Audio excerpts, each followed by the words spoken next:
besides a Democrat? I mean, who is Well, there's running 3 on other the Republican? candidates who have filed in the Republican primary. And I'm usually not up here giving them the benefit of the doubt, but I'll do that because you seem like a nice guy. One is a woman named Anna Janik, who honestly I don't know too much about.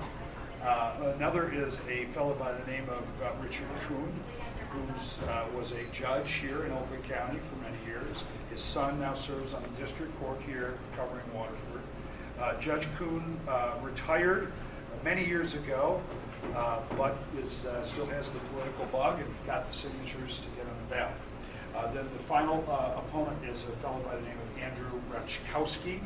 He was a candidate against Carl Levin back in 2002 and served in Lansing before that. Yeah, he sends a lot of publicity out.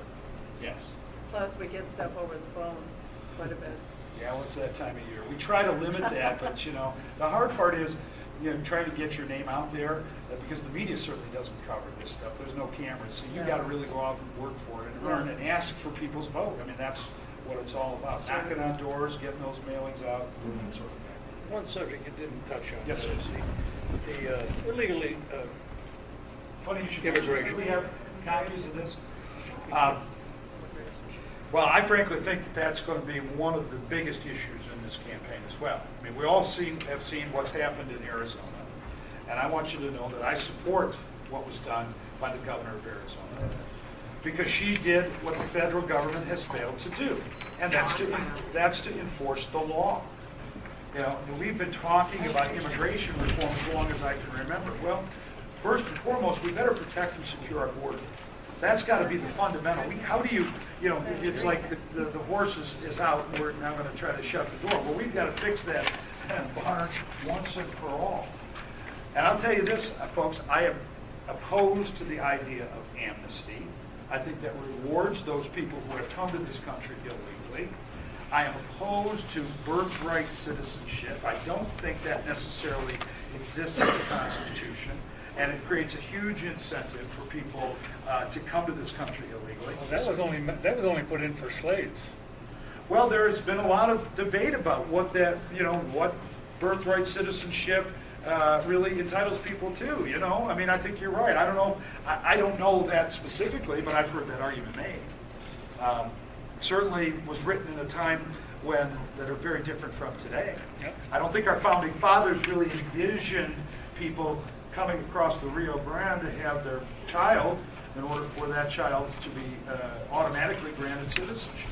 And the other thing we've got to do is to make English the official language of this country. Yes. There's no reason why, I mean, I respect the diversity here in this country. But until we say English is our language, we're going to split us up so many different ways that we can, we'll never be able to catch up. So that's my take on secure the borders first, no to amnesty, enforce things like e-verify so that we're not putting people to work who are illegal, and birthright citizenship, and make English the official language. Yes, sir. Are you familiar with the Prime Minister of Australia told to the Muslims jihadists? I am not. You got to Google it. Okay. You're a busy Googler. I'm a Google guy. Okay. I'm telling you, he told them what they could do, and if they didn't like it, they could leave. Well, I don't have. They never do that here. Yeah, I mean, again, we have to remember that we are a country of immigrants, and most of us can trace our lineage back there. But legal immigrants, there's a process. And if that process is broken in some way, well, we can take a look at it. But that's no reason to say we're just going to disregard our law entirely. His point was, though, that when you're in Australia, you become an Australian. Yeah. You don't become this, that, or the other thing. Yeah, and you follow the Australian laws, Australian customs. laws. You live as an Australian, period. Yeah, you don't become an American Australian or a Right. Greek Australian, Right. as we do here. When we started putting that dash between us is when we lost a little bit of who we are.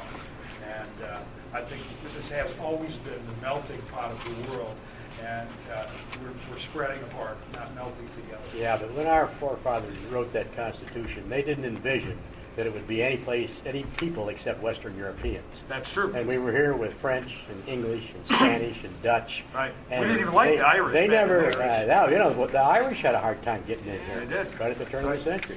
Right. And they never envisioned that we were going to have Middle Easterners, Far Easterners, and true. all the other things that have transpired That's true. over those 200 But years. you know, John, the Constitution, Article 1, Section of the Constitution, gives the Congress the power to establish laws of naturalization. We have the authority. Congress can set policy. And the thing is, they really haven't done it. I mean, they've created law, but they don't enforce it. And it is insufficient to meet the demands of the times. And I think Congress has an obligation.